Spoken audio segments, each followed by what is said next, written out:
हाय दोस्तों, चलो मिलकर हिंदी को सुपर फन बनाते हैं। नमस्ते बच्चों।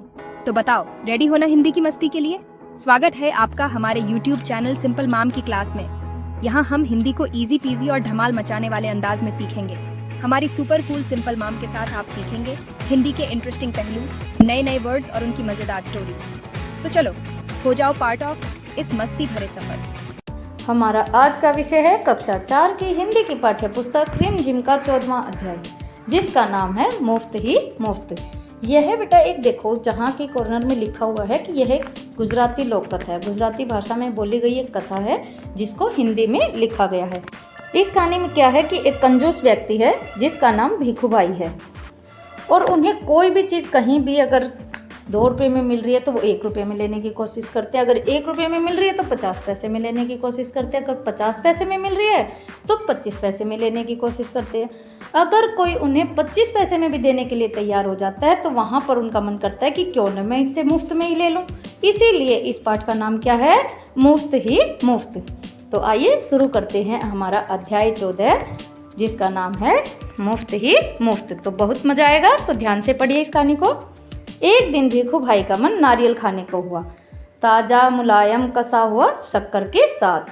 जैसा कि ये चित्र में दिखाया गया है, इसका नाम क्या है? भिखू भाई। और इनका मन क्या हुआ? नारियल खाने को हुआ। उसके बारे में सोचते ही भिखू भाई ने अपने होठों को चटकारा।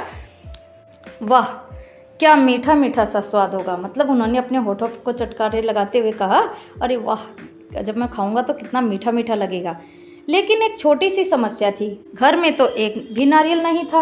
ओहो, अब मुझे बाजार जाना पड़ेगा, उन्होंने अपनी पत्नी लाबूबेन से कहा। तो उनकी पत्नी का क्या नाम था? लाबूबेन। लाबूबेन अपने कंधे उचकाकर बोली, खाना है तो जाना है। मतलब कंधे उठा करके बोली कि जाना तो पड़ेगा ही। एक समस्या और थी। भिखू भाई ने कहा, पैसे खर्च करने पड़ेंगे। लाबूबेन बोली, हाँ पैसे तो खर्च करने पड़ेंगे। अब तक तो तुम्हें पता लग ही गया होगा कि भिखू भाई जरा कंजूस थे। वे सीधे खेत में बूढ़े बरगद के नीचे जाकर बैठ गए और सोचने लगे, क्या करूं, मैं क्या करूं। मगर नारियल खाने के लिए जी ऐसा ललचाया कि वे जल्दी घर वापस लौटकर लाबूबेन से बोले, अच्छा मैं बाजार तक हो आता हूँ, पता तो चले कि नारियल आजकल कितने में बिक रहे हैं। जूते पहनकर छड़ी उठाकर भिखू भाई निकल पड़े। बाजार में लोग अपने अपने कामों में लगे थे। भिखू भाई ने इधर कुछ देखा, उधर कुछ उठाया और दाम पूछा। मतलब जैसे बाजार में जाते हैं, कुछ सामान खरीदते हैं तो उठा करके देखते हैं और दाम पूछते हैं। देखते पूछते वे नारियल वाले के पास पहुंच गए। ए नारियल वाले, नारियल कितने में दोगे? भिखू भाई ने पूछा। नारियल वाले ने कहा, बस 2 रुपये काका। मतलब केवल 2 रुपये में मिलेगा आपको नारियल, बस 2 रुपये। भिखू भाई ने आंखें फैलाकर कहा, बहुत ज्यादा है, 1 रुपये में दे दो। नारियल वाले ने कहा, ना जी ना, 2 रुपये सही दाम, ले लो या छोड़ दो। ठीक है, भिखू भाई बड़बड़ाए।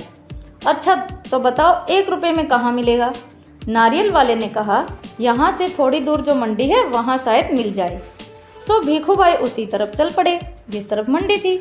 चलो देख लेते हैं, वे अपने आप से बोले। टहलने का एक मौका है और रुपए भर की बचत भी हो जाएगी। खुशी से गुरगुराते भिखू भाई ने छड़ी को जमीन पर थपथपाया। तो देखो अब भिखू भाई कहाँ पहुँच गए? सब्जी मंडी में। मंडी में कोलाहल फैला हुआ था। कोलाहल मतलब शोर मचा हुआ था। व्यापारियों की ऊंची ऊंची आवाजें गूंज रही थी। क्या गूंज रही थी? बटाटा आलू, कांदा प्याज, गाजर गाजर गाजर, गोभी बंद गोभी। मतलब इस तरह से आपने भी सुनी होंगे सब्जी मंडी में जो आवाजें आती हैं। माथे का पसीना पोंछकर भिखू भाई ने इधर उधर ताका। नारियल वाले को देखकर पूछा, अरे भाई, एक नारियल कितने में दोगे? सिर्फ 1 रुपया काका। नारियल वाले ने जवाब दिया। जो चाहो ले लो जल्दी। छूछे भाई, भिखू भाई ने कहा, यह है क्या? मैं इतनी दूर से आया हूँ और तुम पूरा 1 रुपया मांग रहे हो?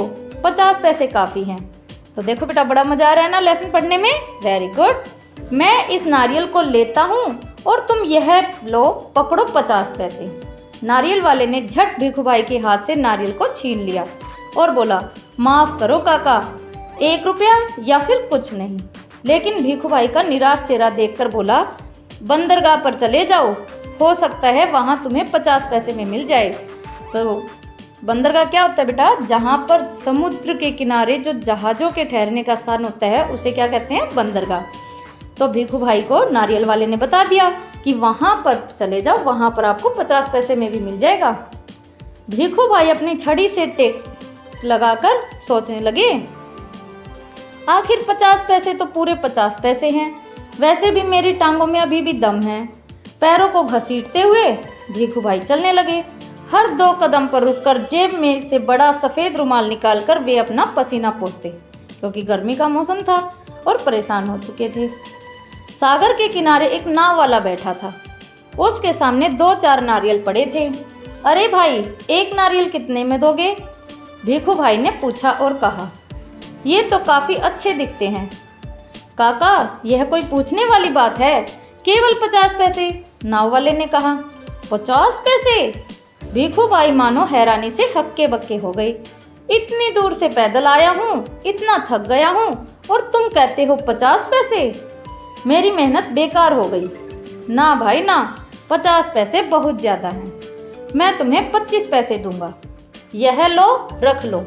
ऐसा कहते हुए भिखू भाई झुककर नारियल उठाने ही वाले थे। नाव वाले ने कहा, नीचे रख दो, मेरे साथ कोई सौदा वोदा नहीं चलेगा। थोड़ी देर बाद उसने भिखू भाई की ओर ध्यान से देखा और जरा ठंडे दिमाग से बोला, सस्ते में चाहिए? नारियल के बगीचे में चले जाओ, वहां ढेर सारे मिल जाएंगे मनपसंद दाम में। और क्या सलाह दी कि आप बगीचे में चले जाओ, वहां पर तो आपको और भी सस्ते में मिल जाएंगे। भिखू भाई ने फिर अपने आप को समझाया, इतनी दूर आया हूं, अब बगीचे तक जाने में हर्ज ही क्या है।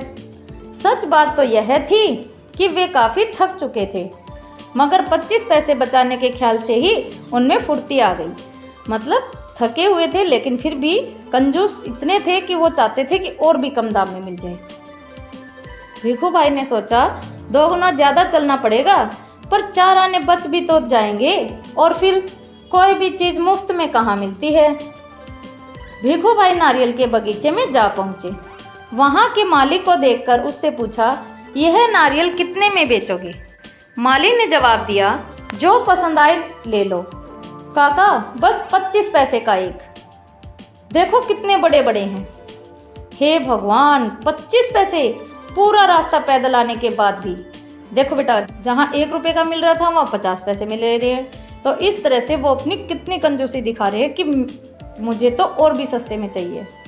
जूते घिस गए, पैर थक गए, और अब पैसे भी देने पड़ेंगे। मेरी बात मानो, एक नारियल मुफ्त में ही दे दो।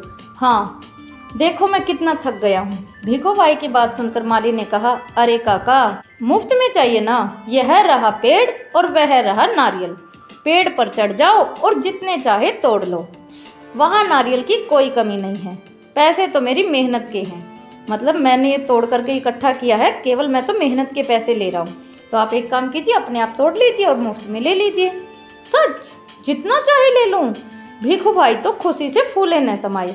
मेरा यहाँ तक आना बेकार नहीं गया। मतलब अब वो मन में सोच रहे हैं कि चलो अच्छा हुआ, यहाँ पर आके तो मुझे मुफ्त में ही नारियल मिल जाएगा। उन्होंने जल्दी जल्दी पेड़ पर चढ़ना शुरू कर दिया।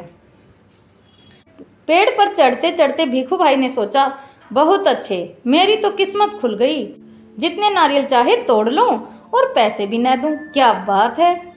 भिखू भाई ऊपर पहुंच गए। ऊपर मतलब पेड़ पर पहुंच गए। फिर वे टहनी और तने के बीच आराम से बैठ गए, जैसा कि चित्र में दिखाया गया है। ये देखो, यहाँ पर वो आराम से पेड़ और टहनी के बीच में बैठ गए हैं और दोनों हाथों को आगे बढ़ाने लगे।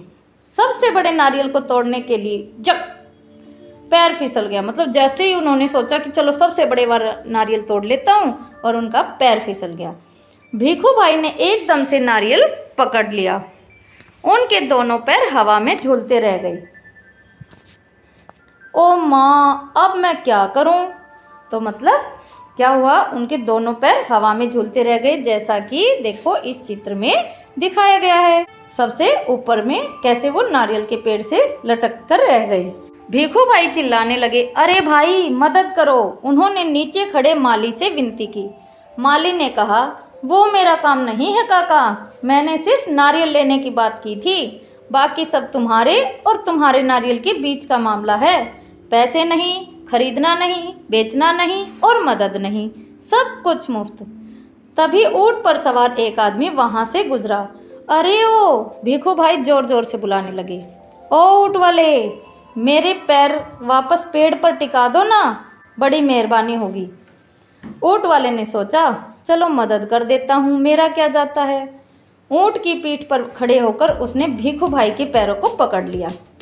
मतलब ऊंट की पीठ पर खड़ा हुआ और उसने भीखू भाई के पैरों को पकड़ लिया कि उसको पेड़ पर टिका देता। ठीक उसी समय ऊंट को हरे हरे पत्ते नजर आए। पत्ते खाने के लालच में ऊंट ने गर्दन झुकाई और अपनी जगह से हट गया। बस वह आदमी ऊंट की पीठ से फिसल गया। अपनी जान बचाने के लिए उसने भीखू भाई के पैरों को कसकर पकड़ लिया। अब दोनों क्या करते? मतलब अब क्या हुआ, ऊंट भी साइड हो गया और भीखू भाई के पैरों के जो ऊंट वाला था वो भी लटक कर रह गया। इतने में एक घुड़सवार आया। अरे संभालो छो, मतलब गुजराती भाषा में लिखा हुआ है इसीलिए इसमें इस तरह से लिखा हुआ है। अरे संभालो छो, पेड़ से लटके दोनों पुकारने लगे। सुनो भाई, कोई बचाओ बचाओ। घुड़सवार को देखकर भीखू भाई ने दुहाई दी, मतलब मिन्नतें करने लगा। ओ मेरे भाई, मुझे पेड़ पर वापस पहुंचा दो, हम 1 मिनट भी नहीं लगेगा। मतलब घुड़सवार ने सोचा मन ही मन कि चलो कोई बात नहीं, 1 मिनट भी नहीं लगेगी, मैं इन दोनों की मदद कर देता हूँ। मैं घोड़े की पीठ पर चढ़कर इनकी मदद कर देता हूँ। यह सोचकर घुड़सवार घोड़े पर उठ खड़ा हुआ। लेकिन कौन कहता है कि घोड़ा ऊंट से बेहतर होता है। हरी हरी घास दिखाई देने पर दोनों एक जैसे ही हैं। घास के चक्कर में घोड़ा जरा आगे बढ़ा और छोड़ चला अपने मालिक को ऊंट वालों के पैरों से लटकते हुए। देखो बेटा, बड़ा ही मजेदार लेसन है ना। सबसे ऊपर कौन है? भीखू भाई। उसके नीचे कौन है? ऊंट वाला। और सबसे नीचे घोड़े वाला। इस तरह से तीनों एक दूसरे के लटकते रह जाते हैं, जैसा कि चित्र में दिखाया गया है। देखिए, सबसे ऊपर भीखू भाई, उसके नीचे ऊंट वाला और सबसे नीचे जो उनकी मदद करने के लिए खड़ा है घोड़े वाला। तो इस तरह से तीनों एक दूसरे के लटक के रह जाते हैं। 1 2 और अब तीनों के तीनों झूलते रहे नारियल के पेड़ से। काका काका, कस के पकड़े रहना। हाँ, घुड़सवार ने पसीना पसीना होते हुए कहा, जब तक कोई बचाने वाला न आए कहीं छोड़ न देना, मैं आपको 100 रुपये दूंगा। काका काका, अब ऊंट वाले की बारी थी। मैं आपको 200 रुपये दूंगा, लेकिन नारियल को छोड़ना नहीं। मतलब पहले घुड़सवार कहता है, उसके बाद ऊंट वाला कहता है कि मैं आपको 200 रुपये दूंगा, लेकिन नारियल मत छोड़ना। 100 और 200, बाप रे बाप, 300 रुपये। भीखू भाई का सिर चकरा गया। इतना सारा पैसा। देखो बेटा, जो कंजूस 1 रुपये की चीज नहीं खरीद रहा था, उसको 300 रुपये मिल रहे हैं, तो वो तो खुशी के मारे बहुत ज्यादा उछल रहा था। उसके मन में तो लड्डू फूट रहे थे। खुशी से उन्होंने अपनी दोनों बाहों को फैलाया और नारियल गया हाथ से छूट। धड़ाम से तीनों जमीन पर गिरे, घुड़सवार, ऊंट वाला और भीखू भाई। भीखू भाई अपने आप को संभाल ही रहे थे कि एक बहुत बड़ा नारियल उनके सिर पर आ फूटा, बिल्कुल मुफ्त। देखो बेटा, उनको नारियल भी लास्ट में मिल गया। और इस अध्याय को किसने लिखा? ममता पंड्या ने। और इसका अनुवाद हिंदी में किसने किया है? संध्या राव ने। वेरी गुड बेटा, आप सभी को यह अध्याय समझ आया होगा। चैनल को सब्सक्राइब जरूर करना और घंटी का बटन भी दबा दो ताकि कोई भी वीडियो मिस ना हो। अगले वीडियो में मिलते हैं, तब तक मुस्कुराते रहो, सीखते रहो सिंपल मैम की क्लास के साथ। धन्यवाद।